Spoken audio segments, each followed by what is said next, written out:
정상적인 그리스도인의 생활. 워치만 니 제10장 성장하는 길. 영을 조차 행함. 이제 우리는 로마서 8장에 왔다. 먼저 두 번째 단락의 중심인 5장 12절부터 8장 39절까지의 중심을 두 마디로 간략히 설명하겠다. 이 두 마디는 한 가지 대조를 포함하고 있고 각각 그리스도인의 체험의 한 방면을 지적해 준다. 이 두 마디는 다음과 같다. 아담 안에서와 그리스도 안에서 5장 12절, 6장 23절. 육체 안에서와 영 안에서 7장 1절, 8장 39절. 우리는 이 네 가지의 관계들을 깨달아야 한다. 앞에 두 가지는 객관적인 것으로서 우리의 위치를 말한다. 그중 첫 번째 것은 원래 천연적으로 믿은 우리의 위치이고 두 번째 것은 현재 우리가 그리스도의 구속 역사를 믿음으로 말미암아 얻은 위치이다. 뒤에 나오는 두 가지는 주관적인 것으로서 우리의 행함과 관계된다. 이것들은 실제적인 체험에 속한 것들이다. 성경은 앞에 두 가지가 전체의 일부분만을 언급한 것이고 나중 두 가지가 있어야 온전해진다는 것을 말한다. 원래 우리는 그리스도 안에 있기만 하면 족하다고 생각했을 것이다. 그러나 이제 우리는 영 안에서 행해야 함을 알았다. 로마서 8장 앞부분에서는 거듭 영에 대하여 말한다. 이것은 사도가 그리스도인의 생활에 있어서 이 공과를 얼마나 중요시하는가를 보여준다. 육체와 영. 육체는 아담과 연관되고 성령은 그리스도와 연관된다. 이제 우리가 아담 안에 있는가 아니면 그리스도 안에 있는가의 문제는 이미 해결되었다 치고 잠시 이 문제를 한쪽에 제쳐놓고 우리 자신이 육체 안에 사는가 아니면 영 안에 사는가를 물어보자. 육체 안에 산다는 것은 아담 안에 있는 우리 자신으로 말미암아 모든 것을 행한다는 뜻이다. 우리의 힘은 아담에게서 이어받은 예창조의 천연적인 생명에서 나왔기 때문에 체험에서 우리는 아담의 죄에 있는 모든 자본을 누리고 소유하고 있다. 이것들은 우리 모든 사람에게 매우 효과적인 것이다. 이제 그리스도 안에서 우리도 이러하다. 만일 우리가 체험에 있어서 그분이 체험한 것을 누리려고 한다면 우리는 반드시 영을 조차 행하는 것이 무엇인지를 알아야 한다. 우리 옛사람은 이미 그리스도 안에서 십자가에 못 박혔다. 그것은 이미 역사적인 사실이 되었다. 또 하나님께서 그리스도 안에서 하늘에 속한 모든 신령한 복으로 복주심은 현재의 일이다.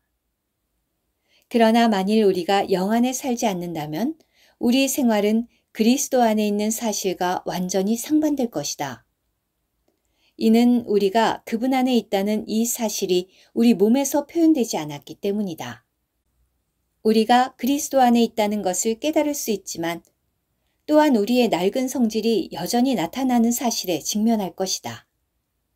문제는 어디에 있는가?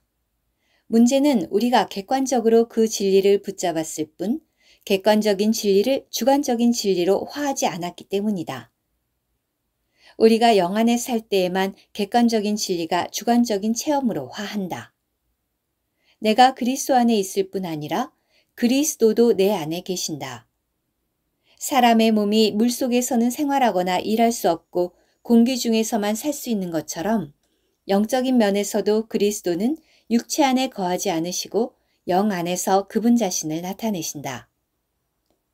그러므로 만일 내가 육신을 조차 생활한다면 나는 그리스도 안에서 본래 내게 속했던 모든 것이 내 안에서 허공에 뜬 것 같이 되는 것을 발견할 것이다. 비록 사실에 따르자면 내가 그리스도 안에 있겠지만 만일 내가 육체 안에 산다면 체험에 있어서 나는 당황스럽게도 아담에 속한 모든 것이 내 몸에서 나타나는 것을 발견할 것이다. 그러므로 내가 그리스도 안에 있는 모든 것을 체험으로 알려 한다면 반드시 영 안에 살기를 배워야 한다. 영 안에 산다는 것은 성령이 내 안에서 할 수 없는 것을 이루어 주실 것을 믿고 의지한다는 것이다. 이런 생활은 내 자신을 의지하여 살아내는 생활과는 완전히 다르다. 하나님의 새로운 요구에 당면할 때마다 나는 그분께서 내게 요구하신 것을 내 안에서 친히 이루시도록 그분을 앙망한다. 하나님은 우리에게 시도해 보라고 하시지 않고 다만 믿고 의지하라고 하신다. 또 그분은 우리에게 분투하라고 하시지 않고 그분 안에 안식하라고 하신다. 만일 내가 난폭한 성품이나 부정한 생각, 예리한 혀와 비평하는 영을 가졌다면 자신을 고치려고 결심할 필요가 없다. 내가 할 일은 다만 이 모든 일을 향하여 이미 죽은 자로 여기고 하나님의 영이 내 안에서 내게 필요한 순결함과 겸손과 온유를 산출해 내시도록 앙망하는 것이다. 이것이 모세가 말한 가만히 서서 여호와께서 오늘날 너희를 위하여 행하시는 구원을 보라. 출애굽기 14장 13절의 뜻이다. 의심할 바 없이 나는 많은 사람들이 다음과 같은 체험을 하리라고 믿는다. 즉, 어떤 사람이 당신에게 한 친구를 신방하러 가자고 할 때 당신은 그 친구가 선하지 않다는 것을 알지만 주님을 믿고 의지함으로 그를 돌보러 갈 것이다. 출발하기 전 당신은 주님께 자신으로 말미암으면 실패뿐이고 아무것도 할 수 없으므로 주님이 당신의 모든 필요를 공급해 달라고 구할 것이다. 그런 다음 당신은 비록 그 친구가 조심성 없고 남과 조화되지 못하는 사람일지라도 당신이 그에 대해 조금도 화가 나지 않는 것에 놀랄 것이다. 집에 돌아올 때 당신은 이 체험을 회상해 보면서 당신이 그렇게 잠잠할 수 있었던 것으로 인해 놀란다. 당신은 다음에도 그렇게 잠잠할 수 있을 것인가에 대한 확신이 없다. 당신은 당신이 어떻게 그렇게 할 수 있었는가를 이상히 여기며 그 이유를 찾으려고 한다. 그 이유는 바로 성령이 당신으로 통과하게 한 것임을 기억하라. 안타까운 것은 우리가 어쩌다 한번 이런 체험을 갖는다는 것이다. 이것은 우리의 일상적인 체험이어야 한다. 성령이 모든 것을 손에 쥐고 계시기 때문에 당신은 긴장할 필요가 없다. 우리가 이를 악물고 자기를 잘 통제하면 영광스러운 승리에 이를 수 있으리라고 생각하지 말라. 참된 승리는 육체의 힘을 쓰지 않는 것이다. 우리는 주님에 의해 영광스럽게 어떤 것을 넘어가는 것이다. 사탄이 우리를 시험하는 목적은 항상 우리로 어떤 일을 하게 하려는 것이다. 중일 전쟁의 첫 3일 동안 우리는 많은 탱크를 잃었고 일본의 탱크를 이길 수 없었다. 그래서 중국군은 다음과 같은 전략을 세우게 되었다. 즉, 돌격대 한 사람을 매복시켜서 일본 탱크를 향해 총을 한 방 쏘게 하고 얼마 후 두 번째로 총을 쏘게 했다. 그리고 얼마 지난 후 다른 사람으로 총을 쏘게 했다. 그렇게 해서 적 탱크의 조종사가 급히 공격 지점을 찾기 위해 고개를 내밀어 사방을 두루 살필 때 즉시 돌격대원은 총으로 그 조종사를 쏘아버렸던 것이다. 만일 그가 탱크 안에 숨어 있었다면 절대로 안전했을 것이다. 모든 계획은 그로 고개를 내밀게 하려는 것이었다. 사탄은 동일한 방법으로 우리를 유혹한다. 처음에 그는 우리를 범죄케 하지 않고 우리가 자기 힘으로 무엇을 하도록 격동시킨다. 일단 우리가 숨어 있는 곳에서 나와버릴 때 사탄은 이미 우리를 이긴 것이다. 만일 우리가 그리스도 안에 숨어 있고 육체의 영역 안으로 들어가지 않는다면 사탄은 우리를 이기지 못한다. 하나님께서 우리에게 정하신 승리의 방법은 바로 우리가 아무것도 하지 않는 것이다. 즉, 그리스도 밖에서는 아무것도 하지 않는 것이다. 이것은 우리가 활동할 때 위험에 떨어지게 되고 우리의 천연적인 경향은 우리를 잘못된 방향으로 이끌기 때문이다. 그렇다면 우리는 어디에서 도움을 청해야 하는가?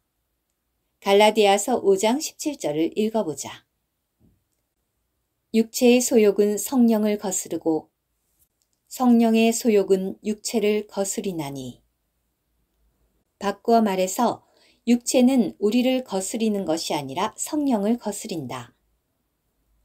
이는 이 둘이 서로 대적하기 때문이다. 그러므로 육체를 짓밟고 처리하는 것은 그분이지 우리가 아니다. 그 결과는 어떠한가? 너희의 원하는 것을 하지 못하게 하려 함이니라. 우리는 자주 이 구절의 하반절의 의미를 잘못 해석한다. 이것이 무슨 뜻인지를 보기로 하자. 천연적으로 우리는 무엇을 하기를 원하는가? 우리는 우리 천성의 지시를 따르고 하나님의 뜻을 떠나서 행동하기를 좋아한다. 만일 우리가 우리 자신으로 말미암아 일하기를 거절한다면 성령은 자연히 우리 안의 육체를 처리하실 수 있게 된다. 결국 우리는 우리의 천연적인 생명이 원하는 것을 행하지 않게 된다. 이것이 바로 우리 천연적인 경향에 따라 일하지 않는 것이다. 이럴 때 우리는 각기 제 길로 가지 않게 되고 하나님의 계획을 완전히 만족스럽게 여길 것이다. 그러므로 우리에게는 너희는 성령을 좇아 행하라. 그리하면 육체의 욕심을 이루지 아니하리라. 갈라디아서 5장 16절의 원칙이 있다.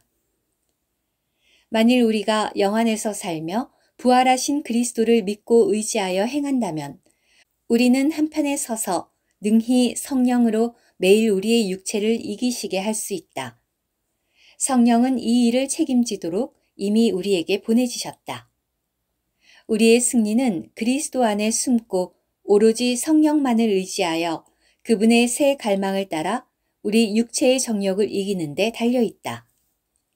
십자가는 이미 우리를 위하여 구원을 이루셨고 우리 안에서 성령의 구원을 나타내도록 주어지셨다. 그리스도의 부활과 승천은 또한 우리의 구원의 기초이며 성령으로 말미암아 우리 안에 거하시는 그리스도는 우리의 구원의 능력이시다.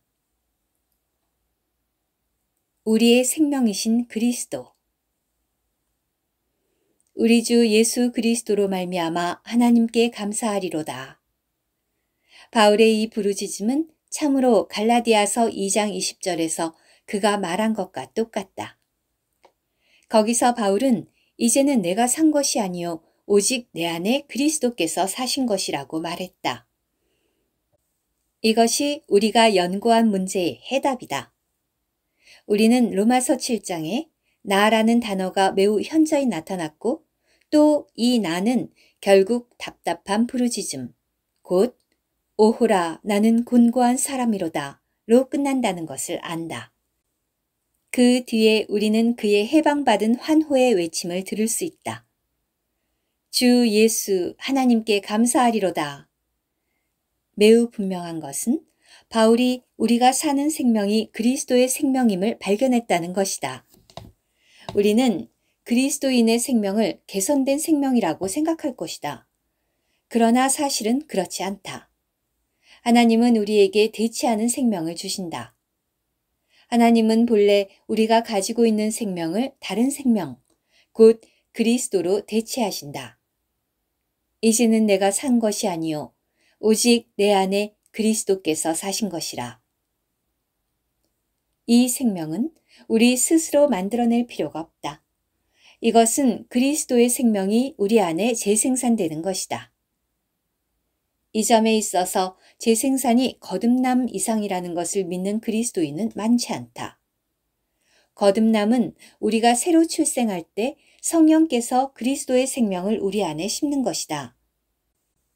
재생산은 더 나아가 이 새 생명이 자라고 점진적으로 우리 안에서 나타나며 그리스도의 형상이 우리의 생활 속에서까지 재생산되기 시작하는 것이다. 이것이 바로 갈라디아인들에게 바울이 말한 바, 너희 속에 그리스도의 형상이 이루기까지 다시 너희를 위하여 해산하는 수고를 하노니 갈라디아서 4장 19절이다. 또 한 가지 예화로 이 점을 설명해 보겠다. 한 번은 미국에서 주님을 믿는 부부의 가정에 갔었다. 그들은 내게 그들을 위해 기도해 달라고 청해왔다. 내가 그들에게 무슨 어려움이라도 있느냐고 물으니까 그는 이렇게 말했다. 오, 니 형제님, 최근 저희의 생활은 말이 아닙니다. 저희는 너무 쉽게 아이들 때문에 화가 납니다. 과거 몇 주 동안 저희 두 사람은 거의 매일 수차 화를 내어 주님의 이름을 욕되게 했습니다. 저희에게 인내를 주시도록 하나님께 기도해 주시기를 부탁합니다. 나는 이런 일을 할 수 없다고 말했다. 그들은 그 말이 무슨 뜻입니까? 라고 물었다. 나는 한 가지 분명한 것은 하나님이 여러분의 기도를 들어주시지 않는다는 말입니다. 라고 답했다. 그들은 놀란 표정으로 당신의 뜻은 저희가 너무 형편없기 때문에 하나님께서 인내를 구하는 우리 기도를 들어주시기를 꺼려하신다는 말입니까? 라고 말했다. 아닙니다. 내 뜻은 그것이 아닙니다. 당신들은 이렇게 기도해 본 적이 있습니까? 나는 당신들이 자주 이렇게 간구했으리라고 믿습니다. 하나님께서 응답하셨습니까? 아닙니다. 당신들은 왜 응답이 없는지 아십니까? 이는 당신들에게 인내가 필요하지 않기 때문입니다. 이때 그 아내는 눈을 크게 뜨고 그게 무슨 말씀이십니까? 우리에게 인내가 필요 없다고요? 저희는 매일 화를 냅니다. 당신의 말은 무슨 뜻입니까? 라고 말했다. 나는 당신들에게 필요한 것은 인내가 아니라 그리스도입니다. 라고 말했다. 하나님은 결코 겸손, 인내, 성결, 사랑의 은혜를 개별적으로 우리에게 주지 않으신다. 그분은 소매상처럼 은혜를 한 가지씩 우리에게 주지 않으신다. 즉, 인내가 없는 사람에게는 약간의 인내를, 사랑이 없는 사람에게는 약간의 사랑을, 혹은 교만한 사람에게는 약간의 겸손을 주지 않으신다. 하나님은 그렇게 약간씩을 우리에게 자본으로 주지 않으시고 우리의 필요를 좋게 채울 수 있는 유일한 은사를 주신다. 이 은사는 바로 그의 아들 예수 그리스도이시다. 내가 그분의 생명을 내 안에서 살아 나타내고자 그분을 앙망할 때 그분은 나의 겸손과 인내와 사랑이 되신다. 또한 내게 필요한 다른 모든 것이 되신다. 요한일서에 하나님이 우리에게 영생을 주신 것과 이 생명이 그의 아들 안에 있는 그것이니라. 아들이 있는 자에게는 생명이 있고 하나님의 아들이 없는 자에게는 생명이 없느니라. 요한일서 5장 11, 12절 이라는 말씀이 있다. 하나님의 생명은 여러 가지 항목으로 우리에게 분배되는 것이 아니라 그의 아들 안에서 우리에게 주어진다. 사도 바울은 하나님의 은사는 그리스도 예수 우리 주 안에 있는 영생이니라. 로마서 6장 23절 이라고 말한다. 우리와 하나님의 아들과의 관계는 바로 생명의 관계이다. 우리가 그리스도인이 받은 은혜와 그리스도 사이의 차이점, 즉 온유와 그리스도, 인애와 그리스도, 사랑과 그리스도 사이의 차이점을 발견하는 것은 얼마나 복된 일인지. 고린도전서 1장 30절의 말씀을 다시 기억하자. 너희는 하나님께로부터 나서 그리스도 예수 안에 있고 예수는 하나님께로서 나와서 우리에게 지혜와 의로움과 거룩함과 구속함이 되었나니. 통상적으로 거룩함에 대한 사람의 관점은 생활의 모든 방면이 거룩해 되는 것이라고 생각한다. 그러나 이것은 거룩함 자체가 아닌 거룩함의 열매에 지나지 않는다. 거룩함은 그리스도 자신임을 기억하라. 주 예수님으로 하여금 우리의 거룩함이 되게 하시는 분은 하나님이시다. 기타 사랑, 겸손, 능력, 절제 등도 이와 같다. 오늘날 우리에게 인내가 필요하다면 그분은 바로 우리의 인내이시다. 내일 우리에게 필요한 것은 거룩함일 것이다. 그러나 그분이 우리의 거룩함이시다. 그분이 우리의 모든 필요의 해답이시다. 이것이 바로 갈라디아서 5장 22절에서 바울이 성령의 열매를 말할 때 그 열매가 단수요, 하나의 열매요, 별개의 여러 열매들이 아닌 이유이다.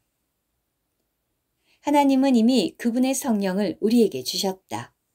우리에게 사랑이 결여되었을 때 성령의 열매는 바로 사랑이고, 우리에게 희락이 필요할 때 성령의 열매는 바로 희락이다. 이것은 정확하다. 당신 개인에게 결여된 것이 무엇일지라도, 당신에게 101가지가 결여되어 있을지라도 하나님께는 충족한 답변인 그의 아들 예수 그리스도가 있으시다. 그분이 우리의 모든 필요의 해답이시다. 그러면 우리는 어떻게 해야 이런 면에서 그리스도를 더욱 알 수 있는가? 그것은 우리의 필요를 더욱 많이 느끼는 것이다.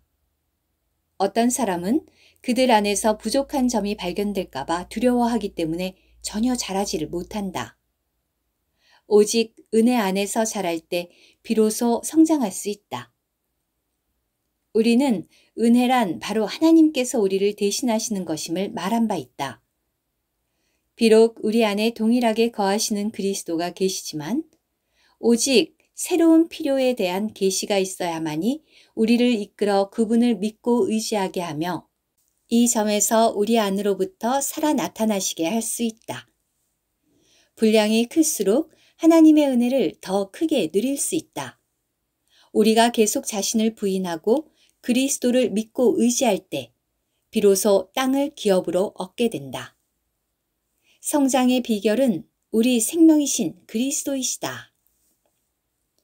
우리는 시도함과 믿고 의지함에 대해 말한 바 있고 또한 이들의 차이점을 본 바 있다. 이것들의 차이는 마치 천당과 지옥 같다. 믿고 의지하는 것은 말뿐인 좋은 사상이 아니라 매우 실제적인 것이다. 주님께 주여 나는 이 일을 할 수 없기 때문에 시도하지도 않겠습니다. 라고 말하라. 많은 사람은 이 점에서 실패하였다. 주님을 믿고 의지하는 사람은 주여 나는 할 수 없으므로 손을 떼겠습니다. 오늘 이후로 당신을 믿고 의지합니다. 라고 말한다. 내가 스스로 하지 않고 그분이 하시도록 그분을 믿고 의지한다면 나는 그분이 시작하신 역사 안으로 완전히 즐겁게 들어가게 된다. 이것은 피동적인 생활이 아니라 가장 적극적인 생활이다. 나는 이렇게 주님을 믿고 의지함으로 주님으로부터 생명을 흡수하고 그분을 생명 삼으며 내 안에서 그분의 생명을 살아 나타낼 수 있다. 생명의 영의 법. 그러므로 이제 그리스도 예수 안에 있는 자에게는 결코 정죄함이 없나니 이는 그리스도 예수 안에 있는 생명의 성령의 법이 죄와 사망의 법에서 너를 해방하였습니다. 로마서 8장 1, 2절. 로마서 8장에서 바울은 영 안에 있는 생명의 적극적인 면을 상세히 우리에게 알려주고 있다. 그는 시작에서 이제 결코 정죄함이 없나니 라고 말한다. 얼핏 보기에 이 말씀의 위치가 적합하지 않은 것 같다.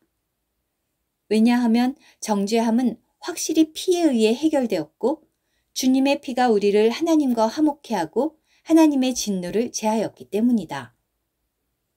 그러나 정죄에는 두 종류가 있다. 즉, 하나님 앞에서의 정죄와 내 자신 안에서의 정죄이다. 많은 경우 우리에게 있어서 두 번째 종류의 정죄가 첫 번째 종류의 정죄보다 훨씬 무섭다. 그리스도의 피가 하나님을 만족해 했다는 것을 보았을 때 나는 나의 죄가 이미 사하여졌고 하나님 앞에서 더 이상 정죄함이 없다는 것을 알게 된다. 그러나 로마서 7장에서 말한 것과 같이 나는 여전히 실패를 체험할 가능성이 있다. 그러므로 내 속의 정죄의 느낌이 아주 참된 것일 가능성도 큰 것이다. 그럴지라도 만일 내가 그리스도를 내 생명으로 취하여 산다면 나는 승리의 비결을 배운 것이다. 그러므로 나는 하나님을 찬미하면서 이제는 결코 정죄함이 없나니 라고 말할 수 있다. 또한 나는 로마서 8장 6절에 영의 생각은 생명과 평안이니라를 체험하게 된다. 이는 내가 영을 조차 행하는 것을 배웠기 때문이다. 내 마음에 평안이 있기에 더 이상 정죄받은 느낌이 없고 도리어 그분이 나를 한 번씩 승리하도록 이끄시는 것을 찬미하게 된다. 무엇이 나에게 정죄의 느낌을 주는가? 실패한 체험과 무능한 느낌에서 온 것이 아닌가? 그리스도가 나의 생명이라는 것을 보기 전에 나는 항상 불리한 위치에서 고통을 당하게 된다. 정말 나로 하여금 한 걸음도 나가지 못하게 하고 범사의 무능함을 느끼게 한다. 자주 나는 큰 소리로 나는 이 일을 할 수 없다. 저 일을 할 수 없다. 라고 부르짖는다. 노력해보지만 내가 하나님을 기쁘시게 할 수 없다는 것을 발견한다. 그러나 그리스도 안에서는 나는 할 수 없다는 말이 없다. 이제 나는 내게 능력 주시는 자 안에서 내가 모든 것을 할 수 있다. 빌립보서 4장 13절. 바울은 어떻게 이같이 담대할 수 있는가? 그는 무엇에 근거하여 이제 더 이상 제한을 받지 않고 도리어 모든 것을 할 수 있다고 선포할 수 있는가? 다음 말씀이 그의 답변이다. 이는 그리스도 예수 안에 있는 생명의 성령의 법이 죄와 사망의 법에서 너를 해방하였음이라. 로마서 8장 2절. 왜 결코 정죄함이 없는가? 로마서 8장 2절의 이는은 결코 정죄받지 않는 것은 이유가 있고 확실한 사실에 근거한다는 것을 말해준다. 그 이유는 바로 하나의 법에 있다. 바울이 이것을 생명의 성령의 법이라고 불렀다는 것은 이 법이 다른 법인 죄와 사망의 법보다 훨씬 강하다는 것을 증명한다. 이 법들은 무엇인가? 어떻게 운행하는가? 죄와 죄의 법 사이에는 어떤 차이가 있는가? 사망의 법과 죄의 법은 어떤 차이가 있는가? 먼저 법이 무엇인지 물어보겠다.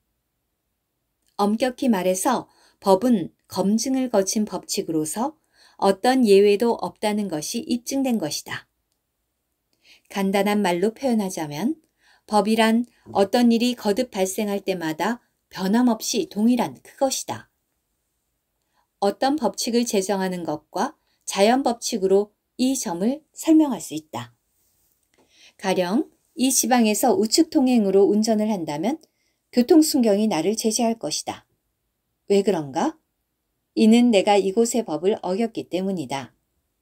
당신이 할지라도 이렇게 할 때 제재를 받게 된다. 왜 그런가? 이는 당신도 내가 제재를 받은 동일한 법을 어겼기 때문이다. 법은 예외가 없는 것이다. 이런 일들은 발생할 때마다 변함이 없고 또 거듭 발생한다. 우리는 만유인력이라는 것이 무엇인지 알 것이다. 지금 나는 런던에 있다. 여기서 내 손수건을 던질 때 손수건은 땅에 떨어지고 만다. 이것은 만유인력이 있기 때문이다. 만일 내가 뉴욕이나 홍콩에서 내 손수건을 던진다 해도 결과는 똑같다. 내가 어디에 있든지 손수건을 던질 때마다 만유인력은 역사한다. 따라서 동일한 결과가 있게 된다. 그러므로 언제든지 동일한 조건에 있기만 하면 동일한 결과를 낳는 것이 바로 법이다. 그러면 죄와 사망의 법은 무엇인가?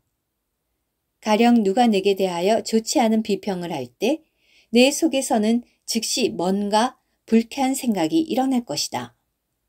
우리는 그것이 법이 아닌 죄임을 알 것이다. 그러나 만일 또 다른 사람이 나에게 좋지 않은 비평을 할 때에도 여전히 내 안에서 동일한 불쾌한 생각이 일어난다면 나는 항상 변함없는 만유인력과 같은 한 법, 즉 죄의 법이 내 속에 있다는 것을 보게 될 것이다. 죄의 법도 이와 같다. 우리는 사망을 극점에 이른 약함이라고 말한 바 있다. 나의 약함은 나의 할 수 없습니다.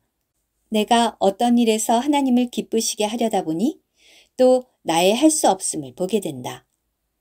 그러므로 나는 한 법이 내 속에서 역사하는 것을 본다. 내 속에 죄가 있을 뿐 아니라 또한 죄의 법이 있다. 내 속에 사망이 있을 뿐 아니라 또한 사망의 법이 있다. 이 법은 만유인력과 같이 불변하고 어떤 예외도 없다.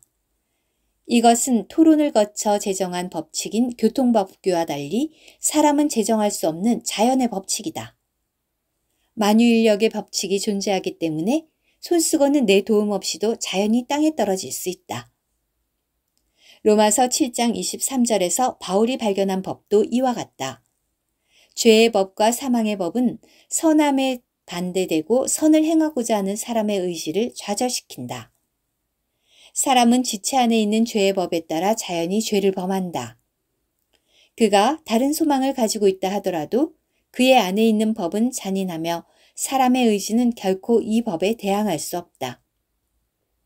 그러므로 나는 어떻게 죄와 사망의 법에서 벗어나는가의 문제에 부딪히게 된다. 나는 죄뿐 아니라 더욱 사망에서 벗어나야 한다. 그러나 가장 중요한 것은 죄와 사망의 법에서 벗어나는 것이다. 어떻게 해야 끊임없는 약함과 실패에서 해방받는가? 이 문제에 답하기 위해 두 가지 예를 더 들어 설명하겠다.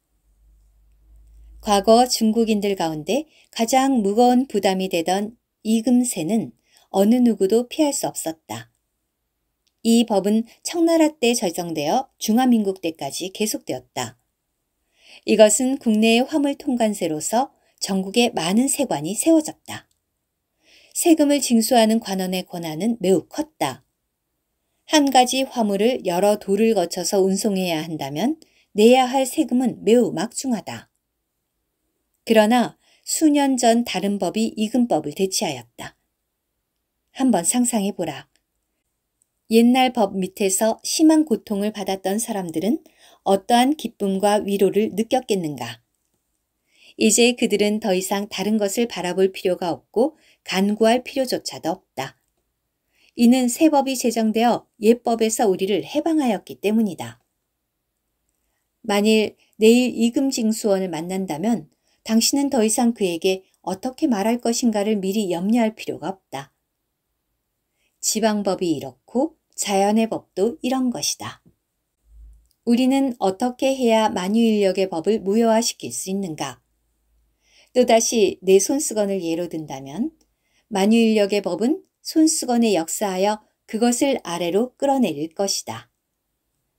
그러나 내 손을 손수건 밑에 둔다면 손수건은 땅으로 떨어지지 않게 된다.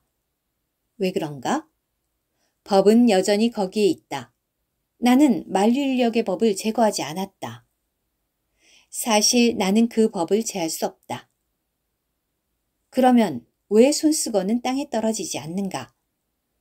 이는 손수건이 땅에 떨어지지 못하게 하는 다른 힘이 있기 때문이다.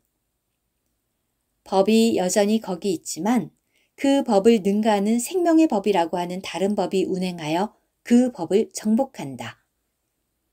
만유인력이 할 수 있는 대로 힘껏 역사할 수 있지만 손수건은 땅에 떨어지지 않을 수 있다. 이것은 다른 법이 운행하여 만유인력을 대항하여 손수건을 지탱해 주기 때문이다. 많은 사람들이 도로 포장 석판 사이에 떨어진 씨가 자라서 나무가 되는 것을 보았을 것이다. 그 씨가 점점 자랄 때 그 생명 안에 있는 능력이 아주 무거운 적판을 뚫고 나오는 것을 보게 된다. 이것이 우리가 말한 바 법이 법을 이기는 것이다. 하나님은 바로 이런 방법으로 다른 법을 이끌어옴으로써 원래의 법에서 우리를 해방하신다.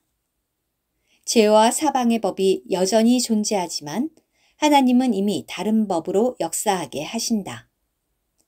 이 법의 강도는 좋기 죄와 사망의 법에서 우리를 해방한다. 이것이 그리스도 예수 안에 있는 생명의 성령의 법인 것을 기억하라. 이 법은 부활한 생명으로서 이미 그분 안에서 각종 사망을 처리하였고 이미 사망을 이겼다. 주 예수님은 성령으로 이미 우리 안에 거하신다. 만일 우리가 우리 자신을 그분께 드려서 그분으로 하여금 우리 안에 임의로 행하시게 한다면 우리는 그분이 예법에서 우리를 해방하신다는 것을 발견하게 될 것이다. 이때 우리는 보호하심이 우리 힘으로 말미암지 않고 하나님의 힘으로 말미암는다는 것을 알게 된다.